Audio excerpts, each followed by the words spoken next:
अस्सलामु अलैकुम वरहमतुल्लाहि वबरकातुहू।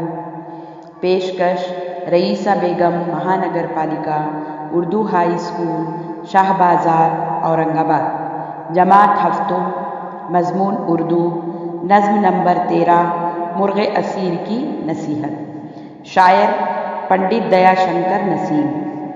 प्यारे बच्चों, नज़्म मुर्ग़े असीर की नसीहत के इस वीडियो में आप सबका दिली गहराइयों से खैर मकदम है।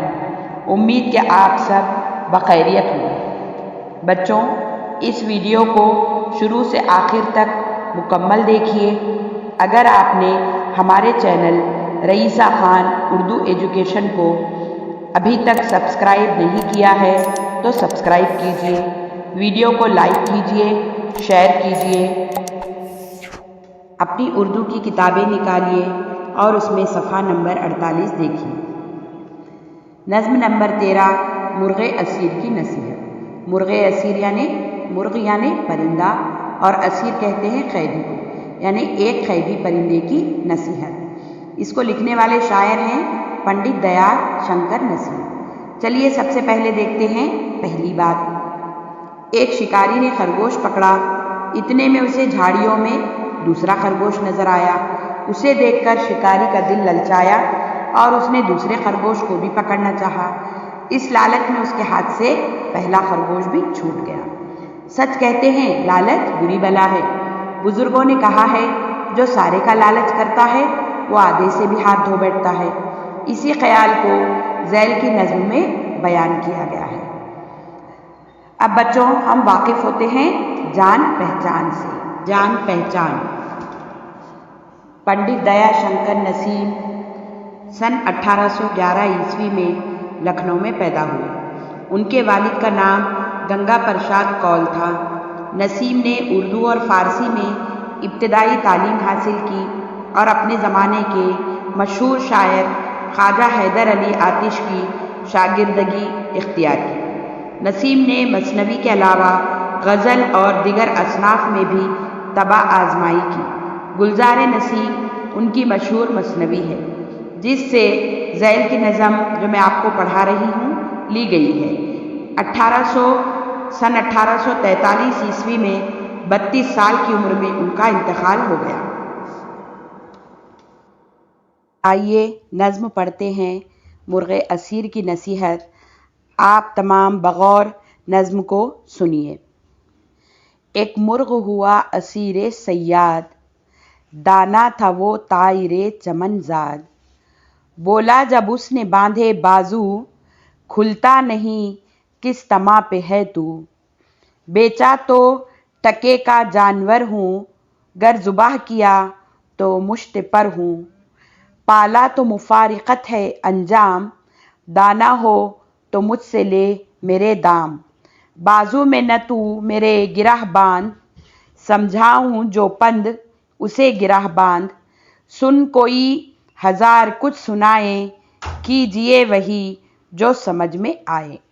ख्वाबू हो तो कीजिए न गफलत, आजिज हो तो हारिए न हिम्मत।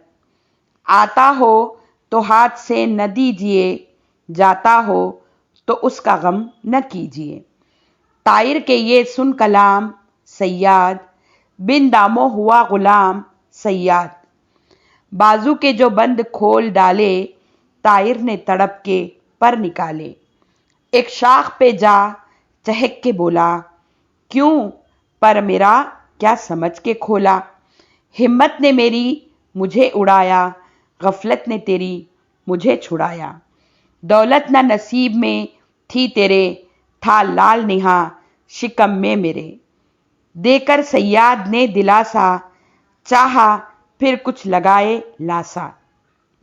बोला वो कि देख कर गया जाल, तायर भी कहीं निगलते हैं लाल। अरबाब गर्ज की बात सुनकर कर लीजिए यक बयक ना बावर। आइए नज़्म को समझते हैं।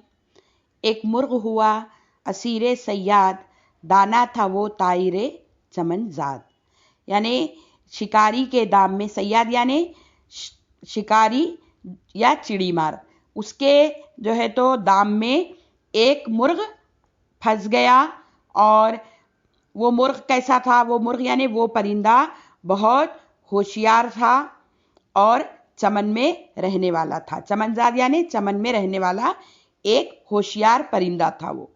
बोला जब उसने बांधे बाजू, खुलता नहीं किस तमा पे है तू। जब जो है सैयाद ने क्या किया, उस परिंदे को पकड़ने के बाद उसके बाजू बांधे, तो परिंदे ने उस शिकारी से अपनी जान छुड़ाने के लिए बातचीत शुरू की। तो क्या कहा उसने? खुलता नहीं किस तमा पे है तू, यानी मैं नहीं जानता कि तूने मुझे किस लालच में जो है तो पकड़ा है। बेचा तो टके का जानवर हूं, गर जुबाह किया तो मुश्ते पर हूं। यानी अगर तूने मुझे बेचने के लिए पकड़ा है तो मेरी कोई कीमत नहीं मिलेगी। मैं बहुत ही जो है तो छोटा सा परिंदा हूं, मेरा कोई ज्यादा दाम तुझे नहीं मिलेगा। और अगर तूने मुझे जुबाह करने के लिए नियत से पकड़ा है तो मेरे अंदर गोश्त ही नहीं है, मेरे पर ही जो है ये मुट्ठी बराबर हैं। मुश्त यानी मुट्ठी, मुट्ठी के बराबर मेरे पर हैं, उसमें गोश्त क्या निकलेगा। पाला तो मुफारिकत है अंजाम, दाना हो तो मुझसे ले मेरे दाम। यानी कि अगर तू मुझे पालना चाहता है तो क्या होगा कि एक दिन तू मुझसे जुदा हो जाएगा। और अगर तू होशियार है, दाना यानी होशियार, अगर तू होशियार है, दाना है, तो मुझसे ले मेरे दाम, यानी मैं खुद तुझको कुछ दाम दे सकता हूं।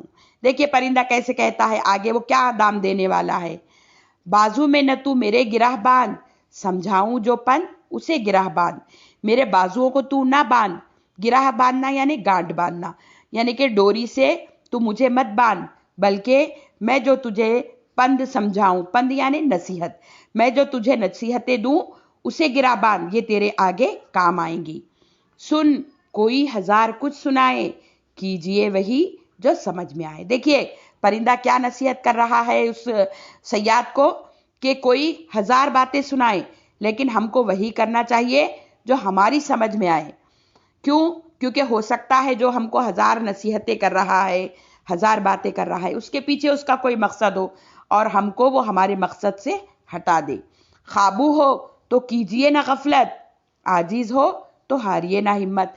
यानी कि अगर कोई चीज आपके काबू में आ गई है तो उससे गफलत ना बरतिए, वरना वो चीज आपके हाथ से जाती रहेगी। गफलत बरतना यानी लापरवाही करना। आजीज हो तो हारिए ना हिम्मत, यानी कि अगर आप आजीज हैं तो भी हिम्मत नहीं हारनी है, बल्कि हमको उस मकसद के लिए कोशिश करनी है। आता हो तो हाथ से न दीजिए, जाता हो तो उसका गम न कीजिए। यानी अगर हमारे हाथ कोई चीज लग गई है तो उसको हमको गफलत से हाथ से नहीं जाने देना है। और अगर कोई चीज चली गई है तो उसके आई जो है तो मातम करते बैठे, उसी के गम में मुब्तला हो, ऐसा भी ना करें। ताहिर के ये सुन कलाम सयाद, बिन दामो हुआ गुलाम सयाद। ताहिर एक परिंदे के मुंह से ये बातें सुनकर जो शिकारी था वो जो है तो बहुत ही खुश हो गया और उस परिंदे का बिन दामो गुलाम हो गया, बगैर किसी दाम के उसकी ये हकीमाना बातें सुनकर वो उसका गुलाम हो गया। बाजू के जो बंद खोल डाले, तायर ने तड़प के पर निकाले। जैसे ही ये बातें सुनी उस शिकारी ने क्या किया, जो परिंदे के उसने बंद बाजू किए थे उनको खोल डाला। और जैसे ही खोला तो परिंदे ने क्या किया, तड़प कर अपने पर उन डोरियों में से निकाल डाले। एक शाख पे जा चहक के बोला, क्यों पर मेरा क्या समझ के खोला। अब देखिए शिकारी है, परिंदे ने तो कितनी हकीमाना बातें की थी, लेकिन जो सयाद था, जो शिकारी था, वो उसकी बातों में आ गया और उसे खोल डाला। खोलने के बाद जो है तो परिंदा क्या हुआ, उड़कर जाकर एक शाख पर बैठा और चहक कर बोला। चहकना यानी खुशी भरी आवाज है ना, जैसे परिंदे सुबह चहचहाते हैं, चहकते हैं खुशी खुशी, तो ये आवाज होती है ना, चहकना यानी खुशी भरी आवाज। तो परिंदा खुश हो गया, अपनी जो है तो गिरफ्तारी से बच गया वो, और जाकर एक शाख पर बैठा और क्या बोला, क्यों पर मेरा क्या समझ के खोला। ए सयाद, ए जो है शिकारी, तूने क्या समझकर मेरे पर खोले। हिम्मत ने मेरी मुझे उड़ाया, गफलत ने तेरी मुझे छुड़ाया। यानी मैंने अपने अंदर हिम्मत रखी थी कि मुझे किसी तरह से इस कैद से आजाद होना है, तो मेरी हिम्मत ने मुझे उड़ाकर इस शाख पर बिठाया, और तेरी गफलत ने क्या किया, तुझसे तेरा जो असीर परिंदा था उसको छुड़ा दिया।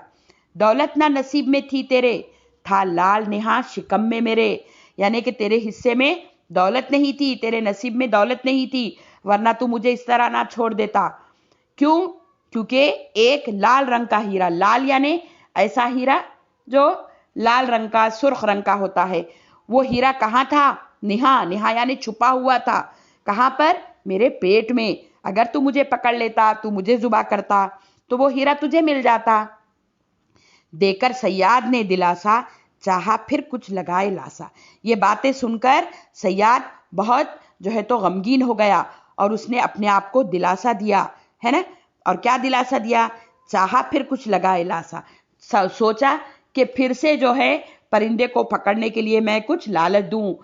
उसने तो थोड़ा सा दाना फेंकना चाहा, ताकि परिंदा फिर से उसके जाल में फंस जाए। बोला वो कि देख कर गया जाल, टायर भी कहीं निगलते हैं लाग। जब देखा कि वो परिंदा किसी तरह से उसके काबू में नहीं आ रहा, तो फिर क्या कहा सैयाद ने कि ये जो बात की है परिंदे ने, ये बात गलत है। तो परिंदे भी कहीं तो सुर्ख रंग के लाल निगलते हैं, ये बात तो परिंदे ने झूठ कही है। अरबाब गर्ज की बात सुनकर कर लीजिए यक बयक न बावर। यानी कि जो गर्ज के बंदे हैं, जो ज़रूरतमंद हैं, अगर वो आपके आगे आकर बहुत सारी मीठी मीठी बातें करते हैं, तो आपसे अपनी गर्ज हासिल करने के लिए आपको तारीफ़ों के पुल बांधते हैं, तो एकाएक उनकी बातों पर आप तो अमल ना कर लीजिए, बल्कि किसी भी काम को करने से पहले सोच समझकर और तो आराम से उसके बारे में सोचकर तो फैसला करना चाहिए। खुलासा कलाम देखते हैं। खुलासा कलाम, एक दफ़ा एक परिंदा शिकारी के जाल में फंस गया। उसने निकलने की खूब तदबीरें की, मगर कामयाब ना हुआ। आखिर इस परिंदे ने अपनी बातों से शिकारी का दिल जीत लिया। उसने शिकारी से कहा कि तूने मुझे कैद तो कर लिया, मगर तू मुझे बेच पाएगा न जुबाह कर पाएगा, क्योंकि मैं बहुत छोटा हूँ। मैं मुट्ठी भर परों वाला हूँ, मुझ में गोश्त वगैरह तुझे नहीं मिलेगा। फिर परिंदे ने शिकारी को कुछ नसीहतें की, जिनको सुनकर शिकारी का दिल पसीज गया। पसीज जाना यानी हमदर्दी पैदा होना। और उसने परिंदे के पर खोल दिए। परिंदे के पर खुलते ही वो उड़कर दरख्त की शाख पर जा बैठा और कहने लगा कि गर्जमंदों की बातों पर भरोसा नहीं करना चाहिए। देख ले, मेरे पेट में एक कीमती लाल है, इसे हासिल करने से तू महरूम रहा। बाद में शिकारी ने उसे दोबारा पकड़ना चाहा, मगर वो परिंदा उसके हाथ न आया। मानी वो इशारात: मुर्ग, परिंदा, असीर, कैदी, सयाद, शिकारी या चिड़ीमार। दाना, जानने वाला, चालाक। चमनजाद, चमन में पैदा होने वाला। तमा यानी लालच। टके का, बहुत सस्ता। मुश्ते पर, थोड़े से पर, मुराद जरा सी जान। मुफारिकत, जुदाई। गिरह, गांठ। गिरह बांधना, अच्छी तरह याद कर लेना। आजिज, बेबस या कमज़ोर। हाथ से देना, खो देना। गुलाम होना, खुद को किसी के हवाले कर देना। लाल, सुर्ख रंग का हीरा। शिकम, पेट। लासा लगाना, परिंदों को पकड़ने के लिए फंदा लगाना, मुराद लालच देना। जाल करना यानी धोखा देना। अरबाब गर्ज, गर्जमंद या ज़रूरतमंद। बावर करना, यकीन करना। अब बच्चों, मश्क़ी सवालात की तरफ आते हैं। आइए मश्क़ी सवालात देखते हैं। एक जुमले में जवाब लिखिए। पंडित दयाशंकर नसीम की मसनवी का नाम लिखिए। देखिए, ये एक जुमले वाले जवाबात आप सवाल पढ़ेंगे और किताब में से जवाब ढूंढकर लिखेंगे। उसके बाद दूसरा सवाल है, मुख्तसर जवाबात लिखिए। वुसअत मेरे बयान की। दर्ज झैल शेर का मतलब बयान कीजिए। आता हो तो हाथ से न दीजिए, जाता हो तो उसका गम न कीजिए। नज्म को समझाते वक्त मैंने इस शेर का मतलब आपको समझाया है, आप उसका मतलब अपने अल्फाज में लिखिए। गौर करके बताइए, परिंदे को दोबारा पकड़ने के लिए सयाद ने क्या किया होगा। इस बात को जो है आपने गौर करना है कि परिंदे को पकड़ने के लिए हम क्या क्या करते हैं। हाँ, तो इसका भी जवाब आप अपने अल्फाज में लिखिए। दिए हुए जुमलों को मुनासिब मुहावरों के साथ जोड़िए। गिराह में बांधना, यानी गिराह में बांधना, इसमें से आपको जो है 3 जवाब दिए गए हैं। जो जवाब आपको मुनासिब लगता है लिखेंगे आप। गिराह में बांधना, आपके बेशुमार एहसानात ने हमें खरीद लिया है। अपना काम निकालने के लिए उसने बहुत लालच दी। हमें अपने बुजुर्गों की नसीहत को याद रखना चाहिए, है ना। क्या करना चाहिए? गिराह में बांधना, यानी बुजुर्गों ने जो नसीहत की है उसको याद रखना चाहिए। दूसरा है बेदाम का गुलाम, है ना। बेदाम का गुलाम यानी आपके बेशुमार एहसानात ने हमें खरीद लिया है। और तीसरा है लासा लगाना, यानी अपना काम निकालने के लिए उसने बहुत लालच दी। किसने लालच दी? परिंदे ने जो है तो सयाद को लालच दी। अक्स बरक्स, दिए हुए लफ्जों की जिद नज़म में तलाश कीजिए। नादा, खुशी, आज़ाद, अया या अया और आगाज। देखिए नादान का क्या है? समझदार, है ना। खुशी गम, आज़ाद कैदी, अया नेहा, है ना। अया नेहा छुपा हुआ, आगाज अंजाम। अगर मैं परिंदा होता उन्वान पर 15 सत्रों का एक मजमून लिखिए। ये देखिए बच्चों, जोर कलम में आपको बहुत ही प्यारा उन्वान मिला है। अगर मैं परिंदा होता, इस उन्वान पर आपने 15 नहीं 20-25 सत्रों का मजमून बन सकता है। आप पहले अपने ख्यालात एकजा कीजिए और परिंदे का तस्वुर कीजिए और सोचिए कि अगर आप परिंदे होते तो आप क्या करते। सरगर्मी या मंसूबा, आम मालूमात मुकाबले की तैयारी के लिए अपनी जमात के साथियों से बातचीत कीजिए। इकबाल की नज़म परिंदे की फरियाद तलाश करके अपनी ब्याज में लिखिए और जमात में सुनाइए। देखिए आप जो है यूट्यूब पर जाकर इकबाल की नज़म परिंदे की फरियाद ये जो है टाइप कीजिए, आपको वो नज़म मिल जाएगी और उस नज़म को देखकर आपने जो है अपनी कॉपी में लिखना है। अब उसके बाद आपको एक इंटरव्यू दिया गया है रूबरू। दर्जे झैल सवालों की मदद से अपने किसी उस्ताद के साथ इंटरव्यू का एहतमाम कीजिए। तुलबा अपने तौर पर भी मजीद सवालात बना सकते हैं। इसमें जो है 10 सवालात दिए गए हैं बच्चों। ये तमाम सवालात के जवाबात आपने किसी उस्ताद के इंटरव्यू के दौरान में पूछना है।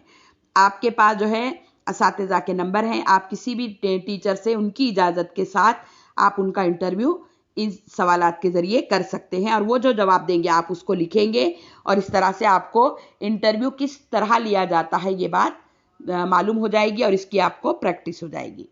उसके बाद दिया है सवाल, मश्क़ी सवाल में बोलचाल। ये कहावतें कब इस्तेमाल की जाती हैं? देखिए पहली कहावत है 900 चूहे खा के बिल्ली हज को चली। देखिए ये बात कब करते हैं? तंज करते वक्त, खुशामद करते वक्त या नसीहत करते वक्त। क्या कहेंगे आप? तंज करते वक्त। हम किसी पर तंज करते हैं कि आपने तो 900 चूहे खा लिए, यानी आपने पहले तो बहुत बुरे बुरे काम किए और आखिर में आप कहाँ चले? अल्लाह से माफ़ी मांगने के लिए हज को चले। यानी 900 चूहे खाए और बिल्ली कहाँ जा रही? हज को। तो ये क्या है बात? तो ये तंज करते वक्त ये बात की जाती है, कहावत कही जाती है।